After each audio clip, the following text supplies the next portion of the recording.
Welcome everybody. Thank you for joining us.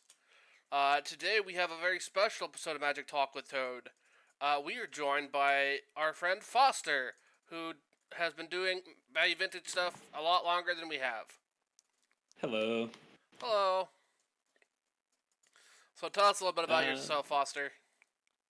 Yeah, my name is Foster. I'm also the PIE Overlord, just on most places where it would be relevant. I was looking over my decks. I've been doing value vintage since about late 2022, so bordering up on 3 years, which is honestly kind of crazy to think about considering where it's at now. It's a great format.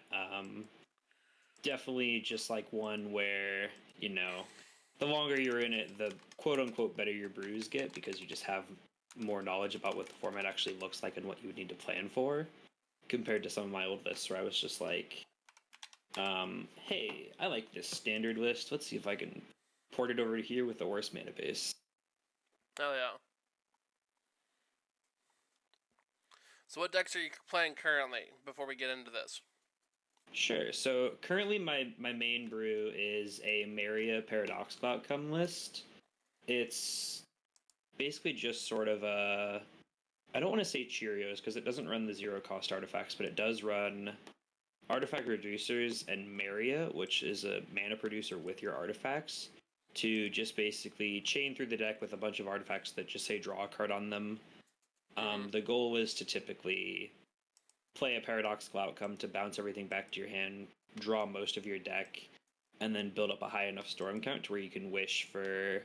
Typically an easy win con is either Tendrils of Agony, safest one.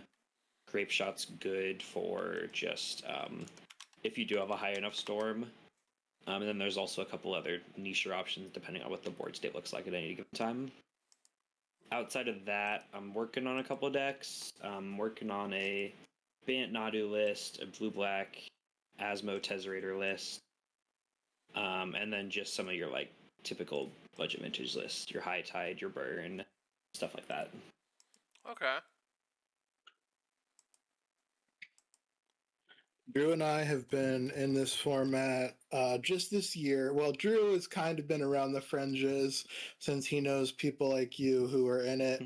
But I really got into it this year because a local store started running this instead of Popper, and I love it. I have been brewing so many lists, playing events all over Ohio so far online. This is my favorite format of all time. Absolutely. It's an incredible format. There's so much potential in what you can do. I've been watching your guys' videos, and the lists you've been putting up, I'm like, some of these look really fun to play. Oh yeah. So just to stoke our ego a little bit, but also give some outside perspective, what list of ours do you think is the most interesting? Oh, geez. I think there was one last week that was just kind of like an 80 card pile of stuff. Yeah! Stuff. Let's go! It looked so much fun. That deck is going to be showing up in the tournament results on the Value Vintage Discord. The reason it hasn't yet is because for some reason my bottle cap blasts are taking infinity time in the mail to get here. Yeah, I feel that. Yeah, I love your brews. They're great. Mars Rover is a very fun one. I like that one a lot. Mm-hmm. But yeah, so getting into value vintage, I have a thing pulled up here. What is value vintage? Yeah, so value vintage is a format that started probably back in 2015. It was way different back then, though. Oh yeah, it's been going on for a while now. It's either 2015 or 2017. I'm not sure what the timeline is on that.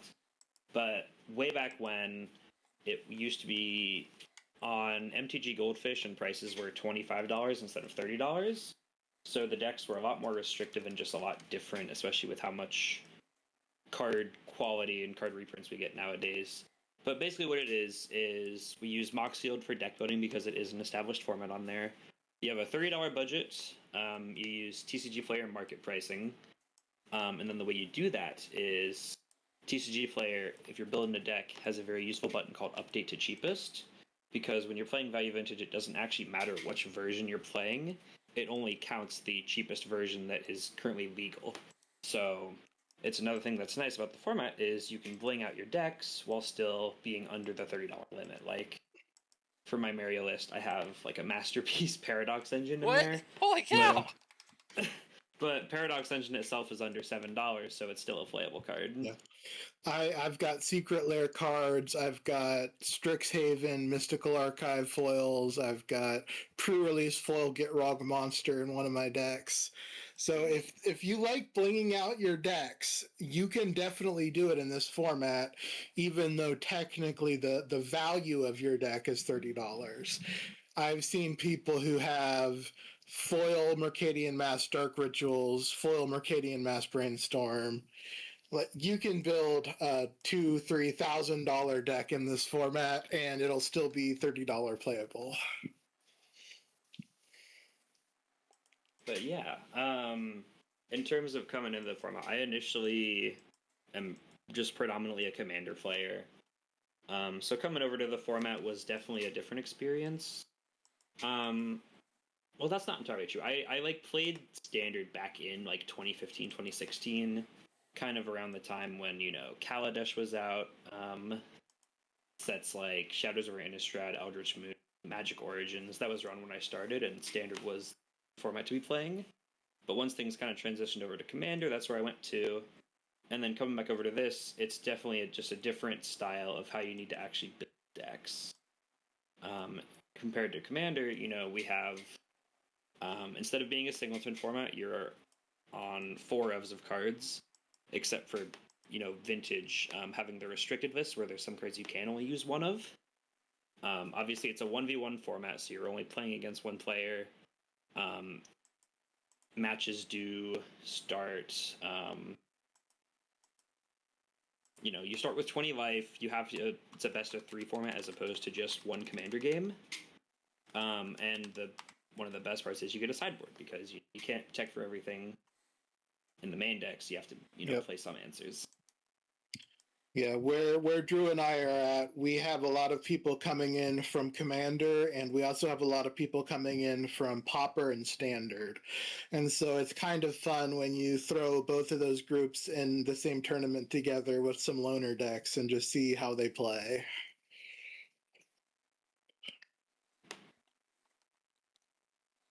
It's quite amusing. But yeah, that is one thing I honestly like about this format as well, is compared to really any other format. Pauper is obviously the closest one because they are, I want to say, kind of similar price ranges, but even that's not exactly true because Pauper does have some very expensive cards in something like Lotus Petal. Yeah, Lotus Petal, Snuff Out, Red Elemental Blast. You can get a Pauper deck up over $100 without really trying. Mm-hmm. Absolutely, yeah.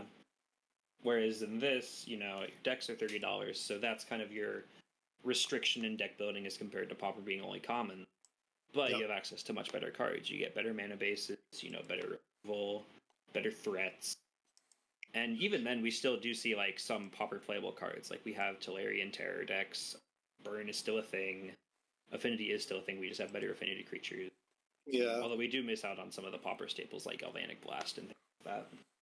Yeah, something I've noticed with formats like Pauper or Standard, where everybody has the same card pool and it's just correct to play the best cards, something that is kind of unique to budget formats like this one is 2 people might be playing the same deck, and one of them wants to spend more money on threats, and one of them wants to spend more money on interaction. And so you'll end up with 2 very different lists from the same archetype. Yeah, absolutely.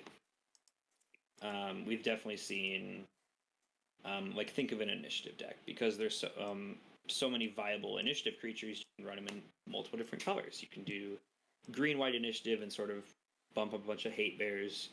You can do white-black and get your hand attack.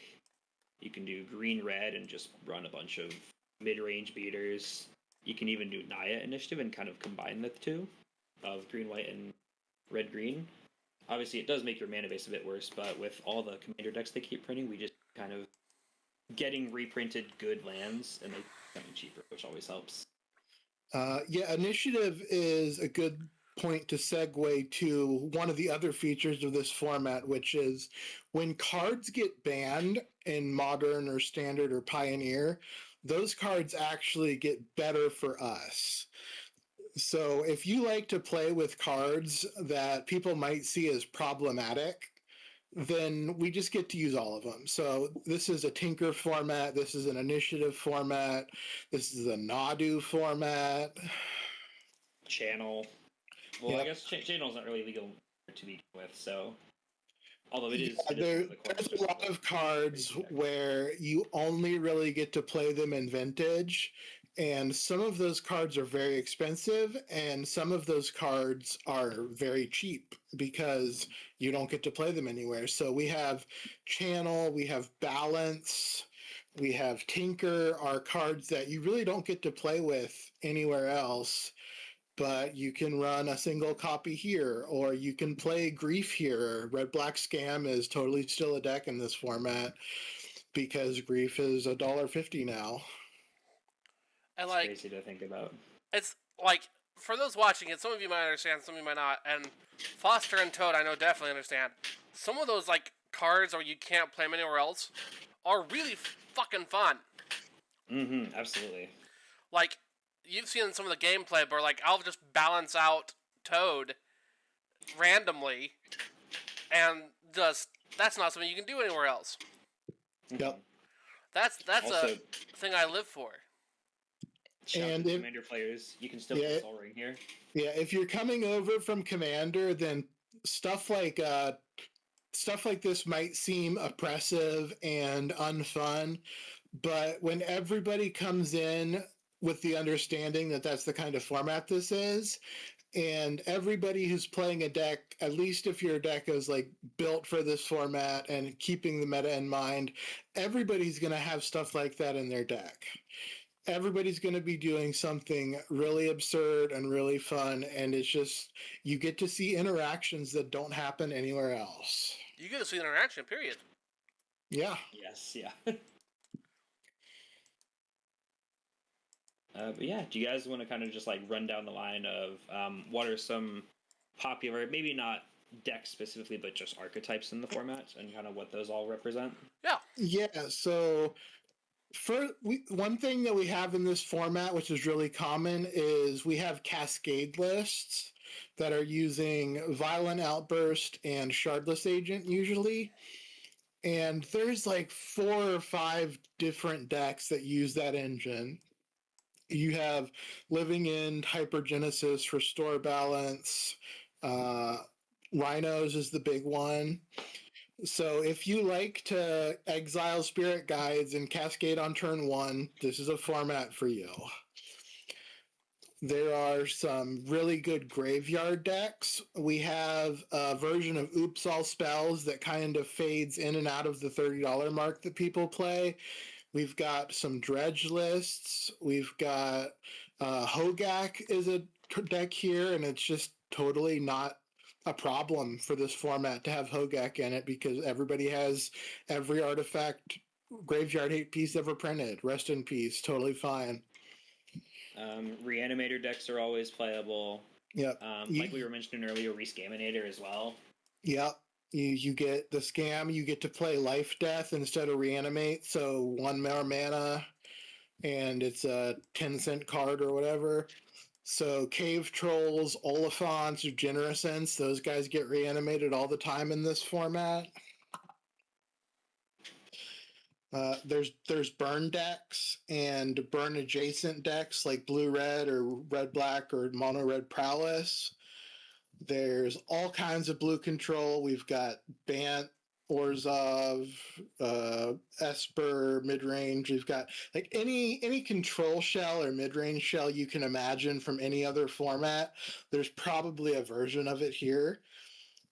Some of the best are Standstill and Rest in Peace Energy Field decks, but you can brew all kinds of stuff in that space. Drew and I have the Scientist deck that we work on that's been shown off on the channel. There are gate decks that can be combo or mid-range or control. There are the initiative decks that we talked about earlier, just every flavor of initiative. There's Cloud Post decks. You can play Cloud Post in this format, not just with Cloud Post and Glimmer Post, but you also get the Commander cards. Trench Post is a big one. It's one of the primary win conditions for most versions of the deck. There's a lot of 2-card combos that are legal in this format.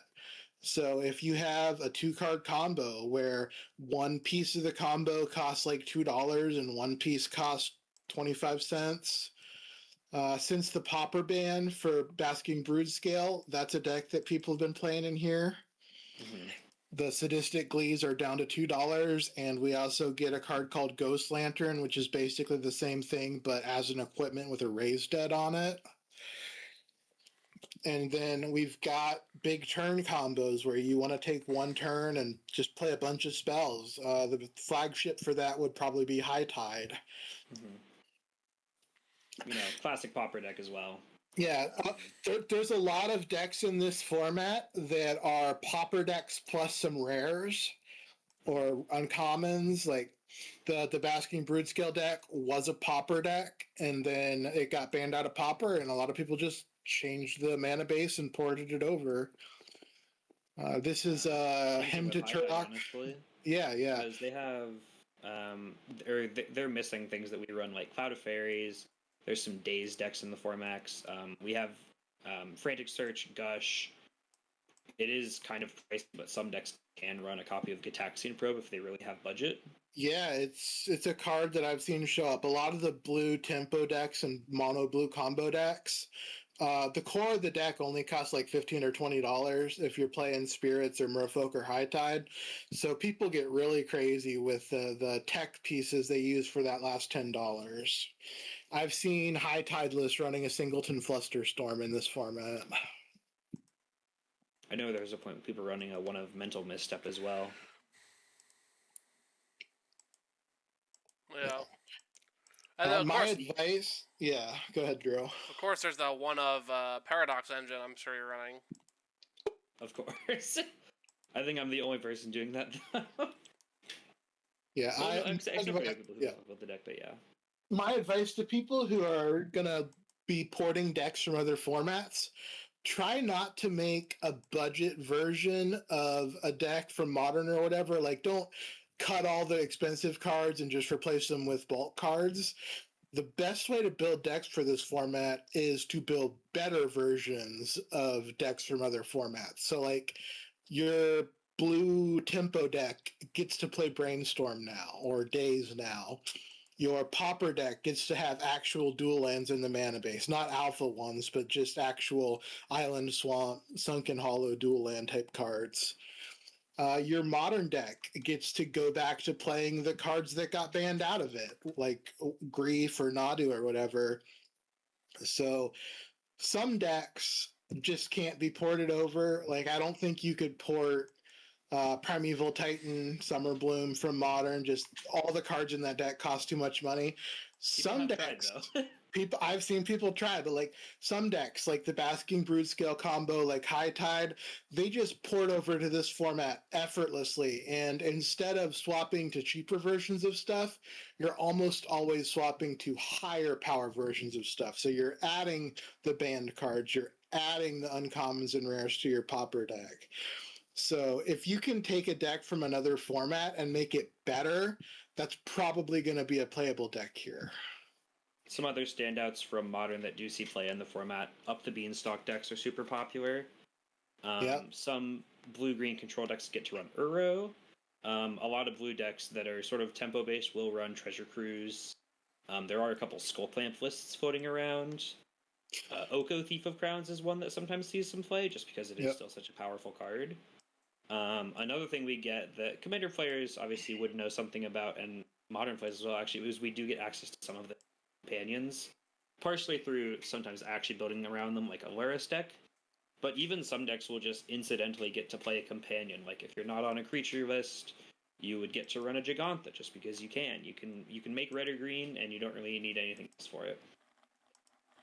Yeah, I would say about half of the companions are actively good in this format, and then a couple of them you can get away with if you really want to play them. Mm-hmm. Luris and Gigantha are just staples of the format. Yorion, Kahira, and Zerda you can kind of build around. And then if you're having fun with it, I've seen Obosh be played, and I actually have a Lutri pile that I put together. Wow, Obosh actually did win a event. It was at least, it might have been a year back or so, but Obosh did win like a big event we had. Yeah, which was actually pretty spicy to see. If you have a deck that is solidly put together and you have paid attention to like having interaction, if you're an interactive deck, and having a good mana base and making sure you have some card draw if you want the game to go longer, you can play almost anything and you're going to be able to take down a 3 or 4 round event with it occasionally. Like, a lot of the decks that I play or that I loan to people are not meta decks, and they still are able to take down 3 or 4 round local events, no problem. Online events, no problem. You can really play whatever you want. You just have to like have a feel for the meta game, which you just get from playing, and then include some staples because they're staples for a reason. The restricted list is restricted for a reason, so if your deck can use anything that's on there, it's probably correct. Like, control lists almost always want balance if they make white mana. Tempo decks are going to love, or usually most decks are going to love Brainstorm if they're playing like the Modern Horizons 3 fetch lands or land cyclers or both. If your deck is running artifacts and has a big artifact in it, like Torrential Gearhulk is a big one in this format, Mere Battlesphere in the Cloud Post decks, and you can make blue. Just run a Tinker. It's a good card. And you will find that when you are playing a deck that you've actually put thought into and actually put some work into tuning, it's going to perform well. And the meta is just so wide open that you don't have to build around beating like one specific deck like you do in Standard right now. You kind of more are looking at what categories of deck do I expect to face, and so you're going to have some graveyard hate, you're going to have some interaction for spell-based combos, whether that be counter spells or discard or stacks, and then you're going to have some combo in your deck probably, because killing people quickly in this format is the best way to do it. I like this is a fairly fast format too, honestly. Yes, this is a format where if you want the game to go longer than about turn 3, you're going to have to actively make that happen. You're going to need removal, you're going to need discard, you're going to need counter spells in some combination. And if you don't want the game to go past turn 3, then we've got a bunch of combo and aggro decks that can do that too.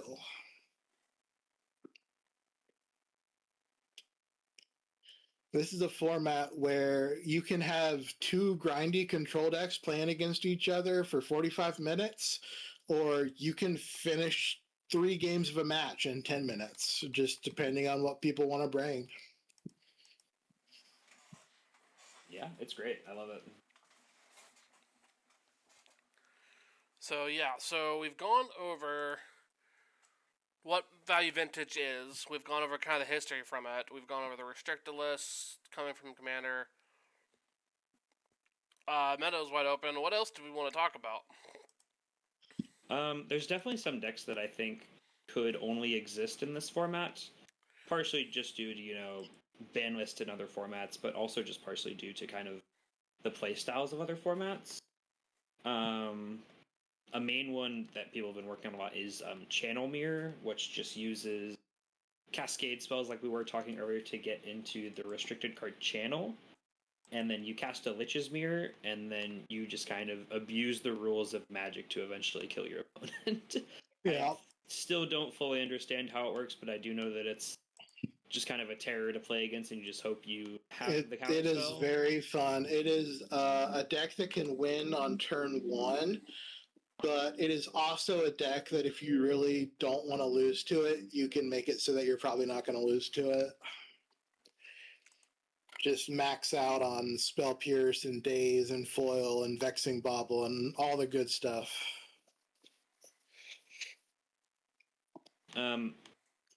Maybe I should say, maybe not decks that only see play in this format, but cards I would say play in this format. There are a few decks that only see play in this format. There definitely are. I would say some of the cards that really only get to see play are something like Test of Talents, which is one of the better sideboard cards in the format. Oh, yeah. Yeah, Test of Talents goes in like every blue deck in some number. I think it's good to have at least one. Sometimes you want 4. And I don't really see that cards played anywhere else. Like maybe it shows up in Modern, but I don't usually see it. What are some other ones? Let me think. Duress. Duress is a card that outside, like even in Pauper, you see Duress pretty rarely, but Duress is like one of the biggest cards for this format, especially in sideboards.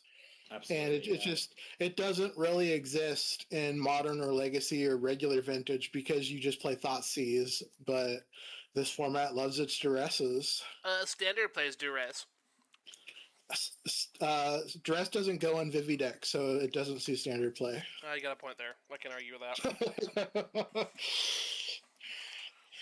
that. Yeah, but like, if you look at something like Standard and you're like, there's only one really good deck and 2 decks that can fight against it and everything else is just going to lose, this format is the opposite of that. You can literally, I am not exaggerating, you can play pretty much whatever you want. If you want to win the game with trained Armadons in this format, there is probably a way that you can build that to be good enough to win an FNM. Absolutely, yeah. One of the more dedicated people in the server, in the community, has pretty consistently been updating a list of cheapo staples or value vintage staples. It's always good to look through just to see like this is what is technically playable, and it's also just crazy to think like how cheap some of these cards are. Like this is a 250 card list. It's under $200. Let's take a look at some of the craziest cards being $4. We have plenty of time. Let's take a look at some of them. Yeah. Let's see. One thing I'll say about this format, you will occasionally see people play cards that are actually bad. Like this is a bad card, and you ask them, why are you playing this? It's bad. And they're like, yeah, I know it's bad, but it only costs 2 cents. It only costs 2 cents, so that means it's a great sideboard piece because my main deck is $29. It's a 2-mana 2/2 with first strike. Why am I playing it? Well, I had 3 cents left in my deck, and I wanted another 2-drop creature. I didn't know Palace Jailer was 10 cents. Holy cow. Yeah, Palace Jailer has gone to nothing. A lot of the Monarch cards are very cheap now. Most of the Initiative cards are very cheap now. The white ones are more expensive because Initiative and Legacy does see play, and that's a mono-white deck usually. Yeah. But all the other Initiative stuff and Monarch stuff is dirt cheap. Some of the courts are even cheap enough to play in this format. Yeah, absolutely. I was thinking about the blue court for my Lantern Control list. I haven't decided yet, but... and also, obviously, you've got a ton of staples in here, either from current formats or just sort of like previous formats of past. Yeah, looking at this list, you're gonna go ahead. Sorry. No, you're good. Your Supreme Verdicts. For Miracle players, you've got your Terminus. Let's see what else. Anyone who remembers Ikoria would think about Shark Typhoon, or even in Standard, just like a year ago, Wilderness Reclamation is a very popular format. Yep. One thing that we get, because it's banned everywhere else, is Arkham's Astrolabe. Snow Mana it's a very popular archetype in here. It is also tough to make work just because snowlands cost a lot, but you can kind of get around that with the Modern Horizon fetches. It's just such a powerful card. Zodiac Pigs, $42. I know. It hurts my heart. It's rough. We need a reprint. We didn't even reprint it. Reprint Zodiac Pig. I don't actually know if it's on the reserve list. It's not. It wasn't a rare. I think it was even a common. No, it looks like it's an uncommon. Yeah, uncommon from Portal 3 Kingdoms. Yeah, we can totally reprint him. We can. They've reprinted other cards from Portal. Yeah, they took all the uncommons off of the reserve list so they could reprint Juggernaut. I never knew that. Yeah. Oh, interesting. Juggernaut and Clone were two big ones that used to be on the reserve list, and then they got taken off. A lot of people don't know. They took cards off of the reserve list and reprinted them, and they did not get sued, and Magic did not die. Crazy how that works sometimes. Yeah, but if people are looking at this list of staples, you're probably going to see cards that get a lot of play in whatever format you're coming from, even if it's Commander. And you're probably going to see cards that you're like, what even is this? How is this a playable card? And the best thing about this format is that most decks are a mix of those two things. Mm-hmm. Holy cow, Amp Ramptor is only 10 cents.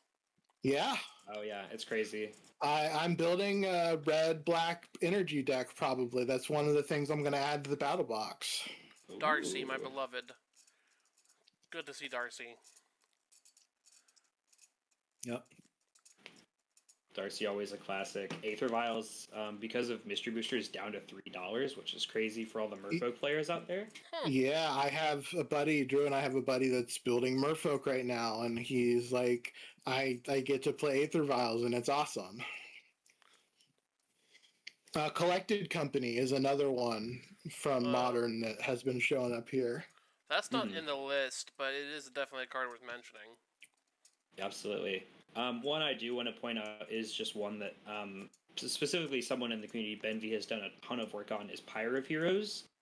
Yep. With that, they've built a 5-color humans deck that just, whenever they play it, they consist well at any one of our events. And it's like an insanely impressive deck, both to play against and to navigate playing itself. What colors is that? 5. The Pyre deck is all 5 colors of humans. Mm-hmm. One thing I did want to shout out, one of the categories of cards that are really good in this format is Commander Precon nonsense. Because a lot of those cards are balanced around having 3 opponents, only getting 1 copy, and existing in an eternal metagame.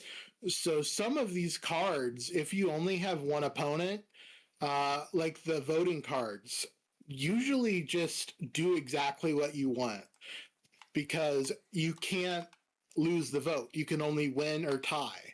So something like Council's Judgment is just exile target non-land permanent. And it doesn't even target, so it gets around hex. Yeah, it just exile whatever you want. I have a deck that is built around Marvo, which is a commander deck Octopus Detective. And he just casts spells for free if you win a clash. So you get to cast like Behold the One with the Multiverse or Eminatu's Augury for free. You just have to attack with a creature. Mm-hmm. A new one that's been popping up on the list is Ursine Monstrosity. Yeah, I was looking at that one. Monstrosity. That's in our Gal list. That is in our Gal list. Yep, it's one of the best attacking creatures in the format. Like, it's just a big bear, and whenever it's attacking, it's indestructible. There's a lot of removal spells where they're balanced around having multiple opponents, and so when you only have 1 opponent, then you get to do the thing. It's a little expensive now, but for a while I was seeing Chaos Defiler from the 40k decks, when it comes in, you choose a permanent from each opponent, and then you pick one of those permanents at random, and then blow it up, and then it does the same thing when it dies. So when you only have 1 opponent, you choose 1 permanent, and then you randomly select one of those 1 permanents and blow it up. So that's the kind of thing that you can look for out of the Commander Precons, where just like this card is balanced because it's interacting with 3 people, but what happens if it's interacting with 1 person and I get to run 4 of them? Yeah. Skull Clamp is still too expensive, but maybe we can make it. We have a Goblins combo deck in our battle box that runs 2 Skull Clamp. Is it the Goblin deck we went over a few weeks ago? It's similar, yeah. Okay. Because the core of that deck is like $14. Okay. So you get to run a couple Skull Clamps and just a good mana base. Neat. A lot of really good stuff on this list. Yep, it's a very good list. Drew, can we link that list in the description of the video? Absolutely. Yeah, and then we can give credit to whoever has made it. Let me see. Scroll to the top. It is Alex Zephyr Mage. I know Alex Zephyr Mage. Yep. So they have put together this list. So I would say if you are brewing a deck, try to have some of these cards in it, the ones that make sense, and then fill it out with whatever nonsense you like, whatever your favorite cards are. As long as it's under $30. Exactly. Under $30, you're good. Like, people hear that this is like a turn 3 format and it's like vintage banned and restricted, and they get intimidated, but you can legitimately play a card because you like the art. Because at $30 for vintage, some of the cards in your deck are not going to be great. But you don't need them to be. It's just the way that this deck, the format works out. You play like 50 good cards in your main deck and 12 good cards in your sideboard, and then you just find something that kind of synergizes that you think is fun, and you fill out the rest. It's pretty fun stuff. Like, obviously, Toad and I have done weekly videos for the past few months where every week either we have gameplay of or brand new decks where it's something weird and something unique. Sure, they're all Toad Brews or my Brews, but they're kind of interchangeable at some point. And we've done completely original decks like the Temur Artifact Yorion pile. And we've done kind of like adapting decks from other formats, like our Lantern Control list that people seem to really like. Yeah. I need to update it, but yeah, it's surprising how often we get asked about that Lantern list. But it's fun stuff, really. And like, that's why we kind of made this video, or we're making this video, is to kind of give a general insider perspective on the format. Yeah, we wanted to do a video for people who are thinking about jumping in, especially people who are like established Magic players, been playing for at least a year, whether it be Commander or Standard or Pauper or just Brawl on Arena or whatever, but like kind of people who have a decent grasp of the rules, and they're looking for a format that they can build some decks for and not have to spend a ton of money. And that is what this format is for. It's perfectly designed for that on purpose. So I would say this is not the best format for somebody who has never picked up a Magic deck before. But at the same time, we do have some people at our local shop who have started playing Magic in the last couple months and have just done very casual Commander with precons, and they still have fun with this format. Obviously the thing to hammer home the most is the price. It's $30 for a deck. You can easily $30 for a deck, $8 for some sleeves or whatever. You've got a deck. Even if you buy some fancier versions of some of the cards, most of my decks, even the ones that have some like fancy Secret Lair Supreme Verdicts or whatever, they're still coming in at around the same price as a Pauper deck, $60, $70. And if you actually buy the cheapest printing of everything, you can build a competitive deck in this format for $15 or $20. Yeah. Especially if you have random draft leftovers and some booster boxes you've opened and just all kinds of stuff. Like if you've opened some booster boxes in the last couple of years, you've probably got Duresses and Spell Pierces, some of the best cards in the format. The other thing is, the two things worth mentioning is even if you're buying these lists on a more price-heavy buying site like Card Kingdom, where like the cheapest card is 30 cents, the most expensive a deck will probably be is like 65, 70 bucks.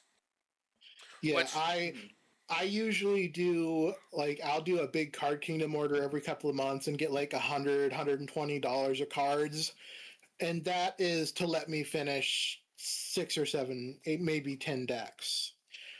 Because like once you have a collection, and like it doesn't have to be a big collection, like a couple of piles of cards that people left after a draft, and a couple bundles that you bought of sets and opened, and then some stuff that you found in a bulk box at a big tournament, you're well on your way to being able to build 3 or 4 decks in this format, no problem. Mm-hmm.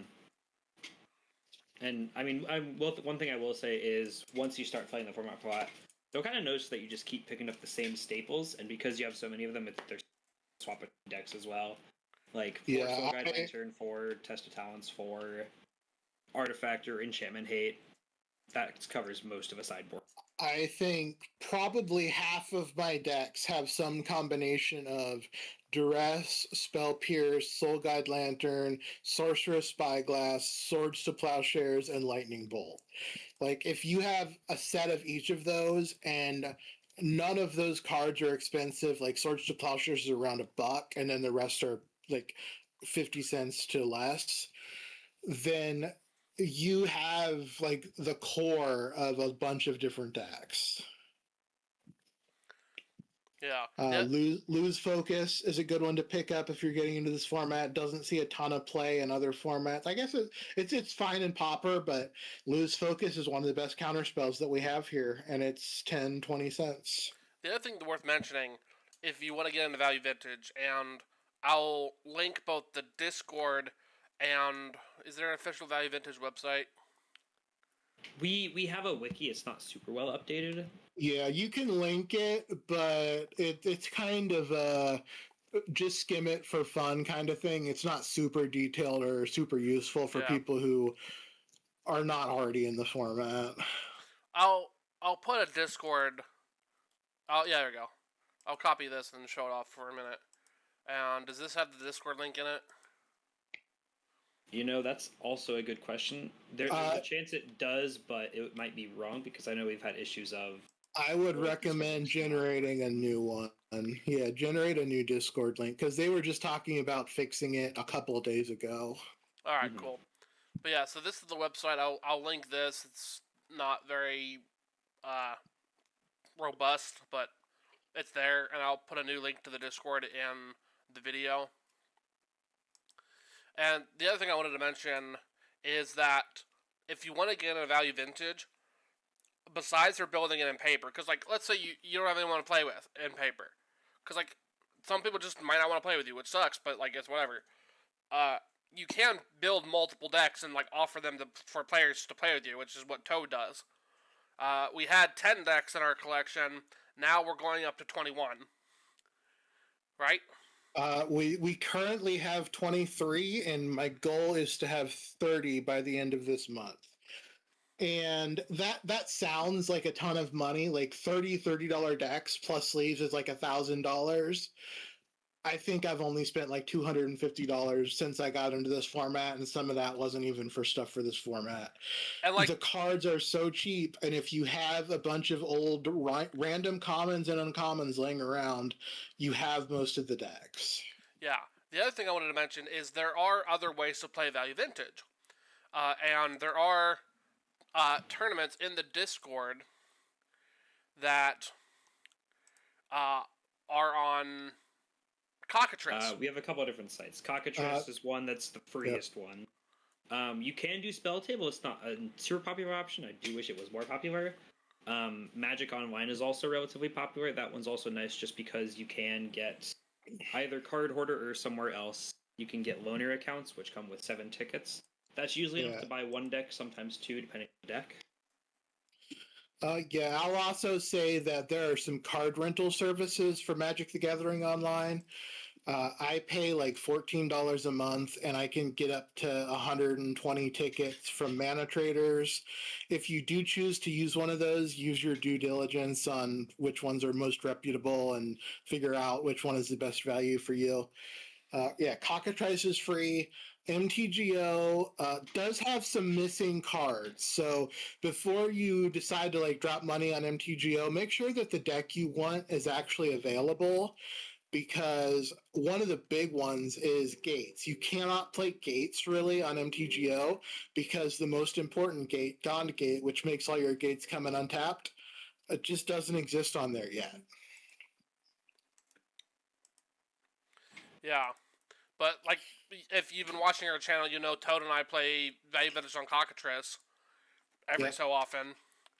Cockatrice, totally free. It's a community project. It's been going for years now.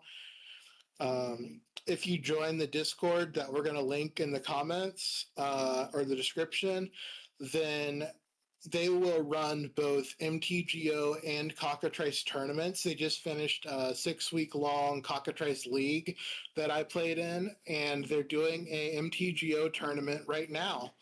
The Cockatrice League was totally free entry, and the first place winner got $30. And the That's MTGO tournament, I believe, is also free.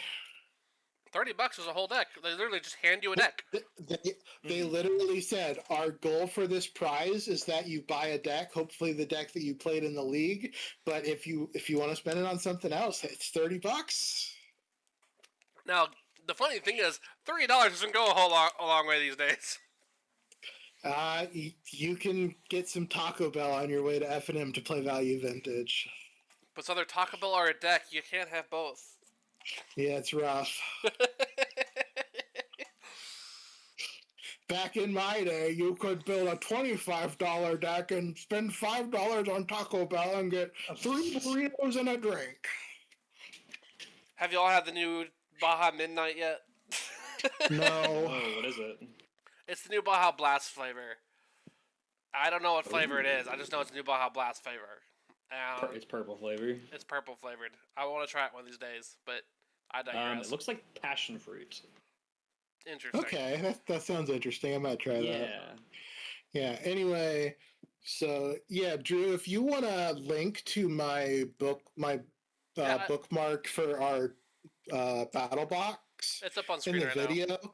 Yeah, this is just some decks that I have built that I currently have in paper because they're either good or fun or both, and so people like to play them.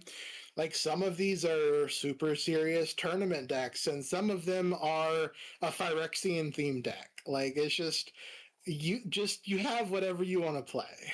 The Scientist, the Border Post Sharks, my beloved.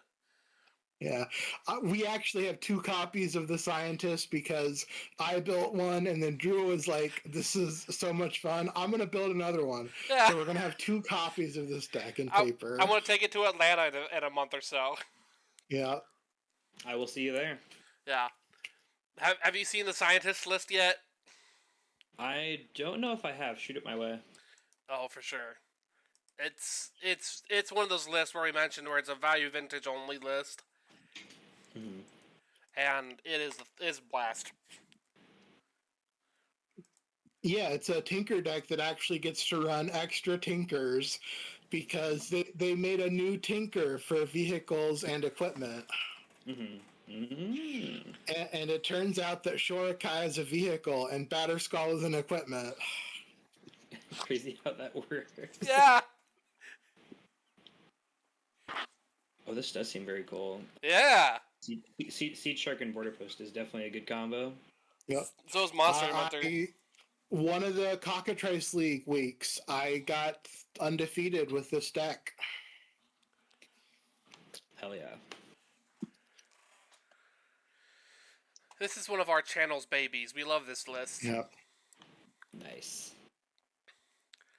It was based off of a janky Pioneer deck we built. Yeah, I had a Seed Shark Tezzeret Treasure Cruise deck in Pioneer.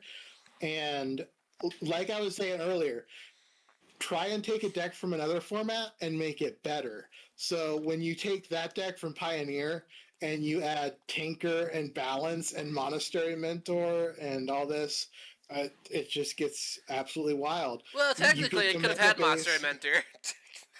Yeah, but not border posts. Yeah, you're right. Yeah. And one thing that's really funny to me, a lot of people don't respect artifacts in their sideboards, even though this format relies pretty heavily on artifacts. I think I have had one border post destroyed with a targeted removal spell, which was a Deglamour, and I have never had somebody Bifrost or Shatterstorm or Meltdown me off of my mana base. And like the day that it happens, I will be so sad, but I've also accepted it's going to happen. Wow, that's funny. Every time I play my Lantern list, I get Meltdown every single time. Because you're playing it against me, and I respect I respect things in my sideboards. Yeah, that'll do it. Literally, one of the most frustrating things about loaning decks to people is that you lose to your own decks because you built a good sideboard for them. Yeah. Now, the hard part is if they can figure out the sideboard. Sometimes they don't. So some of the funniest stuff in this format has come from people who play other formats and don't realize that cards do something different in this format. Like the number one example would be don't, and I think I tweeted this on Blue Sky, don't give a casual commander player a deck with Witchclaw Talisman in it. Because the play pattern for that here is entirely opposite how it works in Commander. Mm-hmm. Can you explain it for the people watching? So when you play Witchclaw Talisman in Commander, what you usually want to do with it is use it immediately and give it to somebody who agrees to give it back, and then they'll use it, and then you can use it again to go find your other card that you want. That is not how this works here. In this format, you use one counter from Witchclaw Talisman, and then you need to win the game. If they're activating it, you have probably lost. Yeah. What was that? Nothing, just something in the background. Okay. Foster's house is falling down around him while he records with us. We've got ghosts. Oh. Are there imaginary friends? No, and I've never actually seen that show. Neither have I. But yeah, that kind of sums it all up. Is there any final notes y'all want to make before we wrap it up? Because we're a little bit short for an episode, but this can be a shorter episode. Just yeah. I'll just shout out the Discord again. The Discord has been super friendly, super welcoming, and super helpful. Everybody there, almost everybody loves when you ask them questions about their brews. So if you see a cool list on Moxfield and you see that somebody with the same account name is on the Discord, they are probably going to be totally fine with you pinging them to ask questions about the deck. Like, obviously, I can't speak for everyone, but I've never had someone get mad about it. The public lists are public because we want to share them. We want people to see them. We want people to play them. And the Discord, everybody, there's like 2,000 people in the Discord. There's usually going to be somebody around who can answer your question, no matter how specific it is. We've got a bunch of channels for brewing decks and getting feedback on lists. We've got a channel for people who are beginners, who are just getting into the format. We've had a bunch of people recently because of the Meaty Magic videos. They've been doing a couple for this.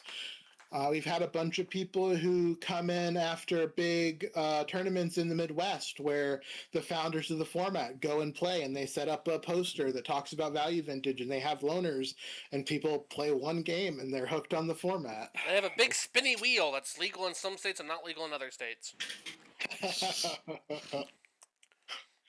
But yeah, if you're interested, join the Discord, say hi. Ping me on the Discord if you want to. I'm at ToadBrews on Discord, just like I am on Blue Sky and everything. So I will happily share my lists. People have actually been playing some of our lists or similar versions of our decks in tournaments, and some of them have been doing pretty well, and I love it. I'm thrilled that people can take either a 70 card exact list, or if you just see a card in one of my lists that's cool and you build your entire deck around it from the ground up, that's also awesome. I'm just happy to have people to play with. Similarly, if you want to learn about my decks, at me. I think my nickname in the Discord is Porco Rosco, but you can also just find me the PIE Overlord. Yeah. If anyone watching is going to MagicCon Atlanta, I know me and Drew will both be there, and I'm going to have all decks with me. So if you want to learn, just shoot me a message. We can definitely find a time to meet up. Yeah. I'll have a few decks with me, hopefully. Yeah, I'll probably send a couple decks with Drew so that he has options and loaners. I gotta have more than just blue-white artifacts. Yeah.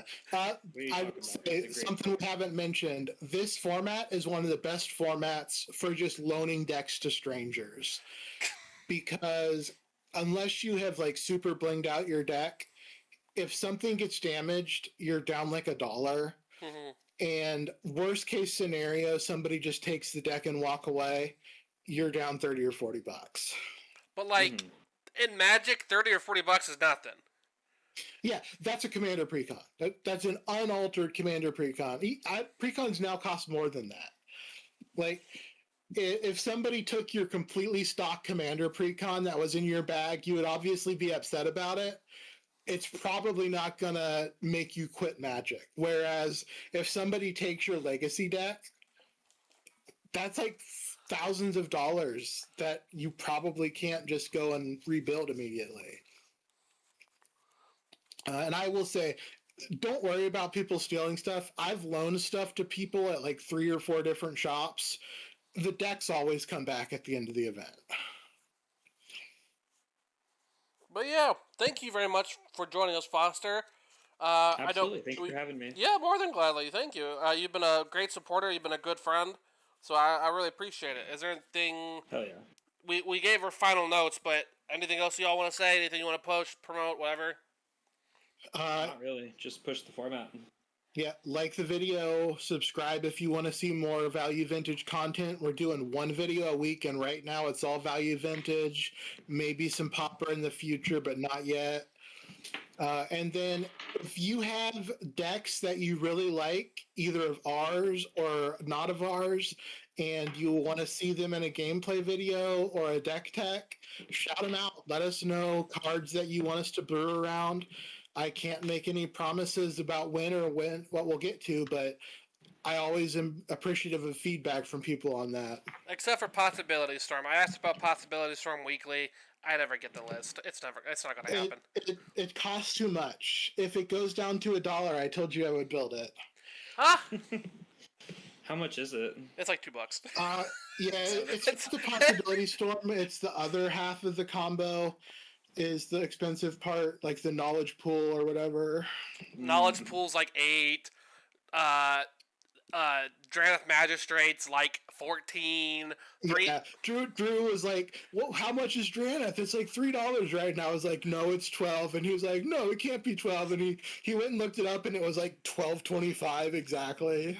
It is the anti-command card. Yeah, I told him if we can get 4 Possibility Storms and 4 of the other combo piece for under $10, I'll build him the deck. But it's gonna be a while because we're looking at several reprints on some weird cards. You can definitely get close with Soulless Jailer. Kind of.